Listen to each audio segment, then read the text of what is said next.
আকাশবাণী কলকাতা। স্থানীয় সংবাদ পড়ছি ধৃতি সেন শর্মা। বিশেষ খবর হলো, পশ্চিমবঙ্গে এসআইআর প্রক্রিয়ায় অ্যাডজুডিকেশনে থাকা ভোটারদের প্রথম অতিরিক্ত তালিকা বা সাপ্লিমেন্টারি লিস্ট আগামীকাল বের হতে পারে। রাজ্য বিধানসভা নির্বাচনে বিজেপি এবং বামফ্রন্ট তাদের দ্বিতীয় দফার প্রার্থী তালিকা প্রকাশ করেছে। নির্বাচন কমিশনের নির্দেশে রাজ্যের অপসারিত জেলা শাসকদের 9 জনকে রাজ্য সরকার নতুন পদে নিয়োগ করেছে। বিভিন্ন দলের প্রার্থী তালিকা প্রকাশ হওয়ার সঙ্গে সঙ্গে জোর কদমে শুরু হয়েছে প্রচারাভিযান। কলকাতা হাইকোর্ট সন্দেশখালী কাণ্ডে সিবিআই এর হাতে ধৃত শেখ শাহজাহান ও আলমগীরের জামিনের আবেদন খারিজ করে দিয়েছে। রাজ্যের প্রায় সব জেলাতেই আগামী রবিবার পর্যন্ত ঝোড়ো হাওয়া ও বজ্র বিদ্যুৎ সহ বৃষ্টি ও শিলাবৃষ্টির পূর্বাভাস। আসছি বিস্তারিত খবরে। পশ্চিমবঙ্গে এসআইআর প্রক্রিয়ায় অ্যাডজুডিকেশনে থাকা ভোটারদের নাম ঝাড়াই বাছাইয়ের পর প্রথম অতিরিক্ত তালিকা বা সাপ্লিমেন্টারি লিস্ট আগামীকাল বের হতে পারে। অতিরিক্ত তালিকা প্রকাশের পর যে সমস্ত নাম বাদ যাচ্ছে তাদের পক্ষ থেকে কোথাও যাতে অশান্তি ছড়াতে না পারে সেদিকে নজর রাখার পাশাপাশি এসআইআর এর কাজে নিযুক্ত বিচারক বা জুডিশিয়াল আধিকারিকদের নিরাপত্তা সুনিশ্চিত করতে কলকাতা হাইকোর্টের প্রধান বিচারপতি সুজয় পালের নেতৃত্বে আজ এক জরুরি বৈঠক ডাকা হয়। মুখ্য সচিব দুষ্যন্ত নারিয়াল, নির্বাচন কমিশনের সিইও মনোজ আগরওয়াল, কমিশনের বিশেষ পর্যবেক্ষক সুব্রত গুপ্তর সঙ্গে বৈঠক করেন। মুখ্য নির্বাচনী আধিকারিক মনোজ আগরওয়ালও আরেক দফা বৈঠকে মিলিত হন বিশেষ পুলিশ পর্যবেক্ষক এনকে মিশ্র, রাজ্য পুলিশের মহানির্দেশক সিদ্ধিনাথ গুপ্তা, এডিজি আইন শৃঙ্খলা অজয় রানাডে, রাজ্য পুলিশের নোডাল অফিসার আনন্দ কুমার, কলকাতা পুলিশ কমিশনার অজয় কুমার নন্দ প্রমুখ ওই বৈঠকে যোগ দেন। উল্লেখ্য, কোনো বৈঠক নিয়ে বিস্তারিত কিছু জানা যায়নি। তবে অতিরিক্ত তালিকা প্রকাশের আগে রাজ্যের আইন শৃঙ্খলা ও নিরাপত্তা রক্ষায় বিশেষ নজরদারি রাখার ব্যাপারে আলোচনা হয় বলে মনে করা হচ্ছে। ভোটার তালিকায় বিশেষ নিবিড় সংশোধনের পর গত 28 ফেব্রুয়ারি প্রকাশিত হয় চূড়ান্ত তালিকা। তাতে 60 লক্ষের অধিক নাম বিচারাধীন বা অ্যাডজুডিকেশনের অধীনে ছিলেন। আসন্ন বিধানসভা নির্বাচনে প্রবীণ, বিশেষভাবে সক্ষম এবং কর্তব্যরত ভোটদাতাদের সুবিধার্থে নির্বাচন কমিশন বিশেষ ব্যবস্থা নিয়েছে। কমিশনের নির্দেশিকা অনুযায়ী 85 বছরের বেশি বয়সী এবং ভোটার তালিকায় চিহ্নিত ভিন্নভাবে সক্ষম ভোটদাতারা ফর্ম 12ডির মাধ্যমে আবেদন করে বাড়িতে বসেই ভোট দিতে পারবেন। নির্দিষ্ট সময়সীমার মধ্যে সংশ্লিষ্ট রিটার্নিং অফিসারের কাছে তারা আবেদন জমা দিতে পারবেন। তার ভিত্তিতে নির্ধারিত সূচি অনুযায়ী বাড়ি বাড়ি গিয়ে ভোট সংগ্রহ করবে কমিশনের দল। এছাড়াও জরুরি পরিষেবায় যুক্ত কর্মীরাও পোস্টাল ব্যালটের সুবিধে পাবেন। অগ্নি নির্বাপক পরিষেবা, স্বাস্থ্য, বিদ্যুৎ, ট্রাফিক, অ্যাম্বুলেন্স, বিমান পরিষেবা এবং দূরপাল্লার সরকারি পরিবহন পরিষেবার সঙ্গে যুক্ত কর্মীরাও এই ব্যবস্থার আওতায় পড়বেন। রাজ্য বিধানসভা নির্বাচনে বিজেপি তাদের দ্বিতীয় দফার প্রার্থী তালিকা প্রকাশ করেছে। 111 জনের এই তালিকায় উল্লেখযোগ্য প্রার্থীদের মধ্যে রয়েছেন প্রাক্তন কেন্দ্রীয় প্রতিমন্ত্রী নিশীথ প্রামাণিক, তিনি কোচবিহারের মাথাভাঙা থেকে প্রতিদ্বন্দ্বিতা করবেন। 2 প্রাক্তন সাংসদ, উত্তর 24 পরগনার নোয়াপাড়া থেকে অর্জুন সিং এবং পূর্ব মেদিনীপুরের এগরা থেকে দিব্যেন্দু অধিকারীকে প্রার্থী করা হয়েছে। এছাড়া বিধায়ক স্বপন মজুমদার, অশোক কীর্তনিয়া, সুব্রত ঠাকুর, নীলাদ্রি শেখর দানা প্রমুখ তালিকায় রয়েছেন। খড়গপুর সদর কেন্দ্রের প্রাক্তন সাংসদ দিলীপ ঘোষ প্রার্থী হিসেবে মনোনীত হওয়ায় সেখানকার বর্তমান বিধায়ক অভিনেতা হিরণ চট্টোপাধ্যায় প্রতিদ্বন্দ্বিতা করবেন হাওড়ার শ্যামপুর বিধানসভা কেন্দ্র থেকে। বেহালা পশ্চিম আসনের প্রার্থী হচ্ছেন দলের যুব মোর্চার রাজ্য সভাপতি ইন্দ্রনীল খান। জোড়াসাঁকো কেন্দ্রে লড়াই করবেন কাউন্সিলর বিজয় ওঝা। প্রাক্তন বিধায়ক তাপস রায়কে মানিকতলা কেন্দ্রে প্রার্থী করা হয়েছে। এছাড়া ব্যারাকপুরে কৌস্তব বাগচি, রানাঘাটের দক্ষিণে অসীম কুমার বিশ্বাস, সোনারপুর দক্ষিণে অভিনেত্রী রূপা গাঙ্গুলি, টালিগঞ্জে পাপিয়া অধিকারী এবং যাদবপুরে সর্বরী মুখার্জি ও এন্টালিতে প্রিয়াঙ্কা টিবরেওয়াল প্রতিদ্বন্দ্বিতা করবেন। হিঙ্গলগঞ্জে বিজেপির হয়ে দাঁড়িয়েছেন রেখা পাত্র।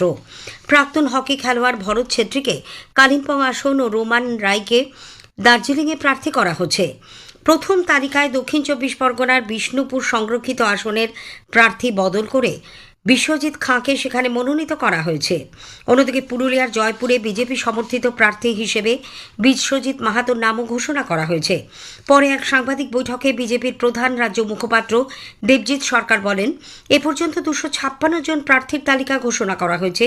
চিকিৎসক, আইনজীবী, চলচ্চিত্র শিল্পী সহ সমাজের সর্বস্তরের মানুষ স্থান পেয়েছেন এই তালিকায়। আমাদের এই যে দ্বিতীয় পর্বের তালিকা তাতে সমাজের সর্বস্তরের সমস্ত মানুষকে এখানে রয়েছেন তারা জিতে বিধানসভায় প্রবেশ করবেন এবং সমাজের সমস্ত স্তরকেই তারা দেখবেন তাদের মতো করে এবং তাদের কথা বিধানসভায় আইন প্রণয়নের ক্ষেত্রে বা বাকি ক্ষেত্রে পশ্চিমবঙ্গের জনতার কথা হিসেবে তারা তুলে ধরবেন। বিধানসভা নির্বাচনে বামফ্রন্ট আজ তাদের দ্বিতীয় দফার ৩২ জনের প্রার্থী তালিকা প্রকাশ করেছে। ফ্রন্টের চেয়ারম্যান বিমান বসুর শারীরিক অসুস্থতার কারণে প্রবীণ আরসিপিআই নেতা মিহির বাইন কলকাতায় এক সাংবাদিক বৈঠকে এই তালিকা ঘোষণা করেন। আপনারা সবাই জানেন আমরা আগে 192টা প্রার্থীর নাম ঘোষণা করেছি। আজকে আমরা 32টা নাম দ্বিতীয় পর্যায়ে ঘোষণা করছি। তালিকায় রয়েছেন 3 জন মহিলা প্রার্থী। বামফ্রন্টের শরিক দলগুলির মধ্যে সিপিআই 3, আরএসপি 1 ও সিপিআইএম 28টি আসনে প্রার্থী দিয়েছে। উল্লেখযোগ্য প্রার্থীদের মধ্যে আছেন ভবানীপুরে আইনজীবী শ্রীজীব বিশ্বাস, টালিগঞ্জে অধ্যাপক পার্থপ্রতিম বিশ্বাস, বালিগঞ্জে আফরিন বেগম, মেটিয়াবুরুজে আইনজীবী মনিরুল ইসলাম, জয়নগরে অপূর্ব প্রামাণিক, নয়াগ্রামে ডক্টর পুলিন বিহারী বাসকে প্রমুখ। ভারতীয় রাষ্ট্রীয় ফরওয়ার্ড ব্লক এবারের বিধানসভা নির্বাচনে প্রতিদ্বন্দ্বিতা করবে। কলকাতা প্রেস ক্লাবে আজ এক সাংবাদিক বৈঠকে দলের রাষ্ট্রীয় সংগঠন সম্পাদক এসপি তিওয়ারি বলেন, 28টি আসনে তারা প্রার্থী দাঁড় করাবেন। প্রবীণ কংগ্রেস নেতা বহরমপুর লোকসভা কেন্দ্রের প্রাক্তন 5 বারের সাংসদ অধীর রঞ্জন চৌধুরী বলেছেন, তার দল চাইলে তিনি বিধানসভা ভোটে লড়তে রাজি আছেন। সাংবাদিকদের প্রশ্নের উত্তরে অধীরবাবু বলেন, তার দল যে নির্দেশ সিদ্ধান্ত নেবে তিনি তা মেনে নেবেন। পার্টি বলছে ভোটে দাঁড়াতে, তাই আমাকে দাঁড়াতে হবে, কিন্তু পার্টির আমি সৈনিক একটা কি করি। আর আমি তো বহরমপুরের এমপি ছিলাম, মানে বহরমপুরের বিধায়ক প্লাস না ব্যাপারটা। আমি তো বাইরের কেউ ছিলাম না, বহরমপুরেরই এমপি। সেই বহরমপুরের এমপির মধ্যে বহরমপুরটাও তো ছিল। অর্থাৎ আমি তো বাইরের কিছু না যে হঠাৎ করে এলাম আর বিধায়ক পদে দাঁড়ালাম। হ্যাঁ, অস্বস্তি তো একটা লাগবে। এতদিন একটা ভাবে রাজনীতি করেছি, এতদিন একটা ভাবে এমপি ভোট করেছি, হঠাৎ করে এমএলএ ভোট করতে হয়তো হতে পারে, কারণ আমার পার্টি সেরকম চাইছে। তৃণমূল কংগ্রেসের প্রাক্তন বিধায়ক আরাবুল ইসলাম আজ আইএসএফে যোগদান করেছেন। সম্প্রতি তিনি দল ছাড়ার কথা ঘোষণা করেন। আজকের প্রসঙ্গে এবারের বিষয় ঋতু পরিবর্তনের সন্ধিক্ষণে স্বাস্থ্য সচেতনতা। এ নিয়ে বিশিষ্ট জনস্বাস্থ্য বিশেষজ্ঞ ডাক্তার কাজল কৃষ্ণ বণিকের সঙ্গে কথা বলেছেন কাশফিন নাহার। আকাশবাণীর সংবাদ বিভাগ প্রযোজিত অনুষ্ঠানটি শুনবেন রাত 8টায় গীতাঞ্জলি, ডিটিএইচ বাংলা এবং আকাশবাণীর সংবাদ কলকাতার সোশ্যাল মিডিয়া প্ল্যাটফর্মে। স্থানীয় সংবাদ শুনছেন আকাশবাণী কলকাতা কেন্দ্র থেকে। নির্বাচন কমিশনের নির্দেশে রাজ্যের অপসারিত জেলা শাসকদের 9 জনকে রাজ্য সরকার নতুন পদে নিয়োগ করেছে। একই সঙ্গে কলকাতার 2 অপসারিত জেলা নির্বাচনী আধিকারিককেও নতুন পদে নিয়োগ করা হয়েছে। অবিলম্বে তাদের নতুন পদে দায়িত্ব নিতে হবে বলে কর্মীবর্গ প্রশাসনিক সংস্কার দপ্তরের এক নির্দেশিকায় জানানো হয়েছে। রাজ্যের শীর্ষ আমলাদের একতরফা বদলির সিদ্ধান্তে অভিযোগ জানিয়ে তৃণমূল কংগ্রেস নেত্রী মুখ্যমন্ত্রী মমতা ব্যানার্জি মুখ্য নির্বাচন কমিশনার জ্ঞানেশ কুমারকে আবারও চিঠি লিখেছেন। এই সময় শীর্ষ আধিকারিকদের সরিয়ে দিলে প্রাকৃতিক বিপর্যয় সামলাতে বড় সমস্যা তৈরি হতে পারে বলে কমিশনকে দেওয়া 8ম চিঠিতে তিনি সতর্ক করে দিয়েছেন। রাজ্যে বিভিন্ন দলের প্রার্থী তালিকা প্রকাশ হওয়ার সঙ্গে সঙ্গে জোর কদমে শুরু হয়েছে প্রচারাভিযান। কলকাতার সবচেয়ে নজরকাড়া কেন্দ্র ভবানীপুরে আজ সকালে যান বিজেপি প্রার্থী শুভেন্দু অধিকারী। বিপুল ব্যবধানে জেতার ব্যাপারে তিনি প্রত্যয় ব্যক্ত করেন। নন্দীগ্রাম আন্দোলন, তার সঙ্গে শুভেন্দু অধিকারীর ভূমিকা সবাই জানে। নন্দীগ্রামের জনতা জনার্দনে দায়িত্ব নেবে ওই আসন ধরে রেখে মার্জিন বাড়িয়ে এই আসনে মুখ্যমন্ত্রীকে আমি দ্বিতীয়বার হারাবো। मोदी निर्देश दिए थे तुमको लड़ना पड़ेगा दोनों स्थान में, ममता को हराना जरूरी है। অন্যদিকে ওই কেন্দ্রের শাসক দলের পক্ষ থেকে প্রার্থী মমতা ব্যানার্জির নামে সকাল থেকে শুরু হয় দেওয়াল লিখন। দুপক্ষের প্রচার চলাকালীন উভয় পক্ষের স্লোগান ও পাল্টা স্লোগানে পরিস্থিতি উত্তপ্ত হয়ে ওঠে।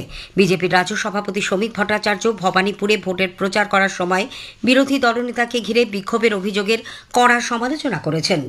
কলকাতা হাইকোর্ট সন্দেশখালী কাণ্ডে সিবিআই এর হাতে ধৃত শেখ শাহজাহান ও আলমগীরের জামিনের আবেদন খারিজ করে দিয়েছে। শাহজাহানের আইনজীবী আদালতে জানান, জামিন মামলার শুনানির সময় সাক্ষীর সংখ্যা 86 থেকে বেড়ে দাঁড়িয়েছে প্রায় 200।